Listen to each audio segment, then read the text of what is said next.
রাজ্যে পালাবদল, সেই সঙ্গে যাদবপুরেও পালাবদল। যে যাদবপুর একসময় বামেদের দুর্গ ছিল এবং যে যাদবপুর পরবর্তীতে তৃণমূলের শক্ত ঘাঁটি হয়ে ওঠে, সেই যাদবপুরেই বাম এবং তৃণমূলকে হারিয়ে বিজেপির হয়ে জিতেছেন শর্বরী মুখার্জি। দিদি, ক্যান্ডিডেটদের বিচারে যদি বলি যে প্রার্থী তালিকার বিচারে অনেকে আপনাকে পিছিয়ে রাখছিল, কারণ যাদবপুরের হেভিওয়েট বিকাশ রঞ্জন ভট্টাচার্য সিপিএমের হয়ে লড়ছেন, অন্যদিকে দেবব্রত মজুমদার তৃণমূলের, সে জায়গায় আপনাকে অনেকটা পিছিয়ে রাখছিল। পিছন থেকে কামব্যাক, সবার আগে আপনার প্রতিক্রিয়া জানতে চাই। আপনাদের চ্যানেলের মধ্যে দিয়ে যাদবপুরের প্রতিটি অধিবাসী বৃন্দকে আমার সশ্রদ্ধ প্রণাম। এ জয় মানুষের জয়, এ জয় মানবতার জয়, এ জয় শুভ শক্তির জয়। আসলে গত প্রায় 50 বছর ধরে যাদবপুরের মানুষ নানান রকম ওঠানামা দেখেছে। যাদবপুরকে বারবার লালগড় বলা হয়েছে, আসলে যাদবপুর লালগড় নয়। লালগড় যদি হতো তাহলে 1984 সালে সোমনাথ চ্যাটার্জি পরাজিত হতেন না রাজনীতিতে নবাগতা মমতা বন্দ্যোপাধ্যায়ের কাছে। সুতরাং ইতিহাস যদি দেখেন তাহলে দেখবেন যাদবপুরের মানুষ পরিবর্তনকামী মানুষ, তারা পরিবর্তনের হাত ধরতে জানেন। এবং আমি শুধু এইটুকুই বলেছিলাম যাদবপুরের মানুষের কাছে প্রতিটা গলিতে গিয়ে, যে আপনারা পরিবর্তনের হাত ধরুন। কেন্দ্র রাজ্যের সমন্বয় না হলে কোনো রাজ্যের ডেভেলপমেন্ট হতে পারে না।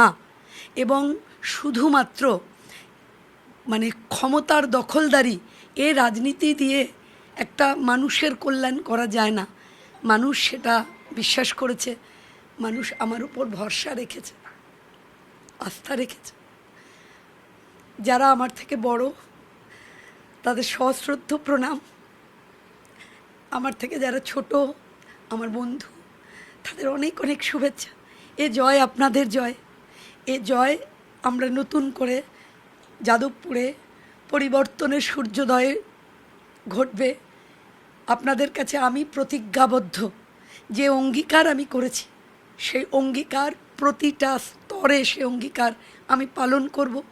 এবং আমি আপনাদের চ্যানেলের মধ্যে দিয়ে আরও একটা বার্তা দিতে চাই, যে কিছু বিচ্ছিন্ন ঘটনা ঘটছে, কারা ঘটছে কারা করছে।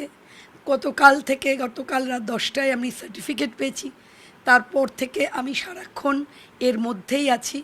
নিশ্চিন্ত থাকুন, আমার উল্টো দিকের যে রাজনৈতিক দুটি দল যারা পরাজিত হয়েছেন, কিন্তু পরাজিত হওয়া কোনো অপরাধ নয়। রাজনীতিতে কোনো একটি দল সরকার গড়বে, কোনো একটি দল বিরোধিতায় থাকবে, তার মধ্যে দিয়েই গণতন্ত্র। তাই আমি আমার দলের পক্ষ থেকে এশিওর করছি, কোথাও কোনো এমন ঘটনা ঘটবে না যে মানুষ বিপন্ন হবে। আমি যাদবপুরের মানুষের কাছে কৃতজ্ঞতার সঙ্গে আপনাদের কাছে অঙ্গীকার করছি, সমস্ত অঙ্গীকার আমি যা করেছি যাদবপুরের জন্যে প্রতিটা স্তরে সেটা পালন করব। 27,000 ভোটেরও বেশি মার্জিনে, 29,000 ভোটের মার্জিনে আপনি তৃণমূলের দেবব্রত মজুমদারকে হারিয়েছেন। আমরা যদি দেখি তাহলে সিপিএমের মিছিলে গিজগিজ করছে লোক, তৃণমূলের মিছিলে গিজগিজ করছে লোক, আপনার মিছিলে কিছু কিছু মিছিলে লোক হয়েছে, কিন্তু কিছু কিছু মিছিলে হয়তো আপনি থেকেছেন অল্প সংখ্যক মানুষকে নিয়ে। কিন্তু এই যে প্রচুর ভোট ব্যাংক মানুষ চেয়েছে, মানুষের ভোটেই বাজিমাত। একদম, এটা মানুষের ম্যান্ডেট ছিল। দেখুন, 14 বছর ধরে মানুষ প্রতারিত হয়েছে যাদবপুরে, চাকরি নেই। যাদবপুর একটি শিক্ষিত রাজনৈতিক সচেতন বিধানসভা, সংবেদনশীল বিধানসভা। স্বাধীনভাবে মত প্রকাশে তাদেরকে বাধা দেওয়া হয়েছে, তারা ভালো চোখে নেননি। ছেলে মেয়েগুলো চলে গেছে একটার পর একটা বাইরে, বাবা মায়েরা একলা, তারা ভালো চোখে নেননি। তারা ভালো চোখে নেননি যে কোথাও কেউ কথা বলতে গেলে ওরা কি ভাববে। এই যে ওরা কারা? সামান্য একটা বাড়ির সামনে এক বস্তা বালি, একটা সিমেন্ট ফেললে পার্টি অফিসে দেখা করবেন। এই যে ঔদ্ধত্য, এই যে দখল, থ্রেট, এর বিরুদ্ধে মানুষ কথা বলেছে। কারণ আমি প্রতিটা গলিতে গিয়ে বলেছি, ভয় মুক্ত, সিন্ডিকেট মুক্ত, সন্ত্রাস মুক্ত, দুর্নীতি মুক্ত যাদবপুর গড়ে তুলব। আমার সেই কথা যাদবপুরের মানুষ বিশ্বাস করেছেন। এর থেকে কৃতজ্ঞতা আমার আর কিচ্ছু নেই। আরও একটা বিষয়, সেটা হচ্ছে যে হিন্দু ভোট ব্যাংক, এবং সবচেয়ে বড় কথা হচ্ছে ওপার বাংলা থেকে এপার বাংলায় আসা মানুষ, যেখানে যাদবপুরের সংখ্যায় প্রচুর, যাদের মনের মধ্যে এখনো হয়তো ওপার বাংলায় সেই আছে। দাগদাগে ঘাটা রয়েছে, সেই ভোট ব্যাংকটা কি বিপুল পরিমাণে সাড়া মিলল? 100 বার বারবার যখন বলা হয়েছে এটা লালগড় লালগড়, আমি বারবার আপনাদেরকেও এর আগেও আমি ইন্টারভিউতে বলেছি যে যাদবপুর উদ্বাস্তু মানুষের আশ্রয়স্থল, একটার পর একটা কলোনি গড়ে উঠেছে। শিয়ালদা স্টেশন থেকে লাখো মানুষ বুকে কুলদেবতাকে ধরে, কোলে কাকে ছেলেপুলেকে নিয়ে, মা স্ত্রীর হাত ধরে তারা কাঁটা তার পেরিয়ে এই যাদবপুরে ঢুকেছিলেন। ধুতিটা খুলে যতটা ধুতির খুঁট ততটাতে শাল বলগা পুঁতে মাথায় প্লাস্টিক রেখে শুরু করেছিলেন তারা জীবনযাপন। পুকুর ভর্তি মাছ ছিল, ধানের গোলা ছিল, কুলদেবতার মন্দির ছিল, সব ফেলে এখানে চলে এসেছিলেন কেন?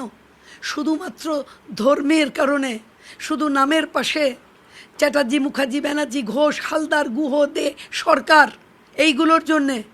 সেই যন্ত্রণা তাদের আছে। তারপরেও তো তাদের শুনতে হয়েছে ববি হাকিমের ঔদ্ধত্যের কথা, যে যারা মুসলিম ধর্মে জন্মগ্রহণ করেছেন তারা সৌভাগ্যবান, যারা করেননি তারা দুর্ভাগা। এই কথা শুনে যাদবপুরের উদ্বাস্তু মানুষের বুক কেঁপে উঠেছে। যখন বলেছেন হুমায়ুন যে 30% মানুষ, 70%, যাদবপুরের উদ্বাস্তু মানুষের বুক কেঁপে উঠেছে।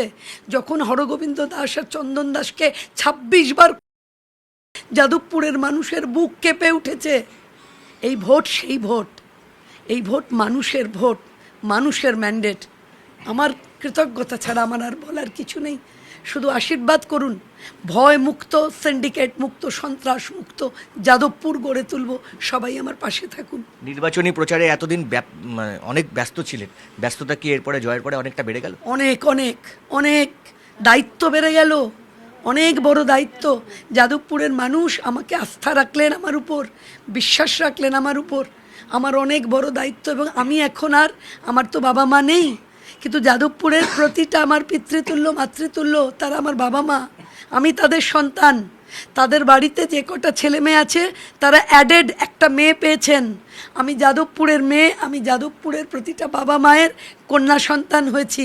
তাই সেই দায় থেকে আমি যাদবপুরের প্রতিটি বাবা মায়ের কাছে আমি কথা দিচ্ছি যে আমার প্রতিটা ভাই বোন এবং আমার প্রতিটা সন্তান তুল্য যারা, তাদের রক্ষণাবেক্ষণ করার দায়িত্ব আমার। গতকাল জয়ের পরে রাজ্য দপ্তরের তরফ থেকে যোগাযোগ করা হয়েছে শীর্ষস্থানীয়? নিশ্চয়ই খুব খুশি হয়েছেন।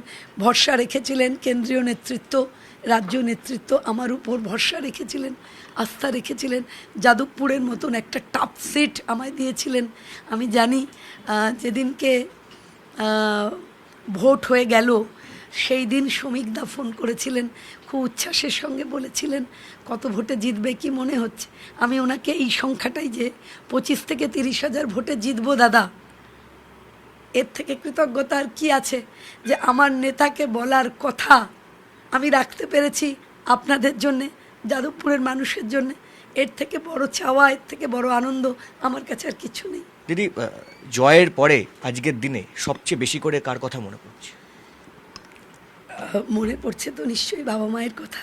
আমার তো বাবা মা নেই, তারা থাকলে তারা ভীষণ গর্বিত হতেন।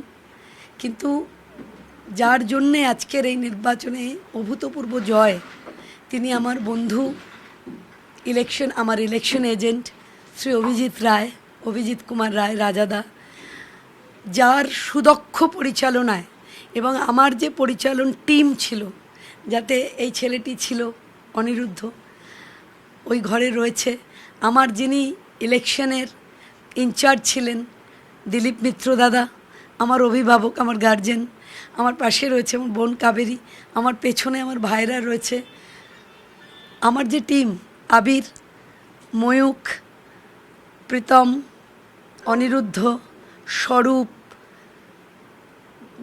আমাদের বাবুলাল, অতীশ, আমাদের ওর নাম কি বল, শানু, আমাদের কৃষ্ণ, আমাদের যে টিম, আমার 4 জন মণ্ডল সভাপতি, আমার যে টিম, এই টিমটাকে পরিচালনা করেছেন আমার ইলেকশন এজেন্ট রাজাদা অভিজিৎ কুমার রায় সুদক্ষ হাতে।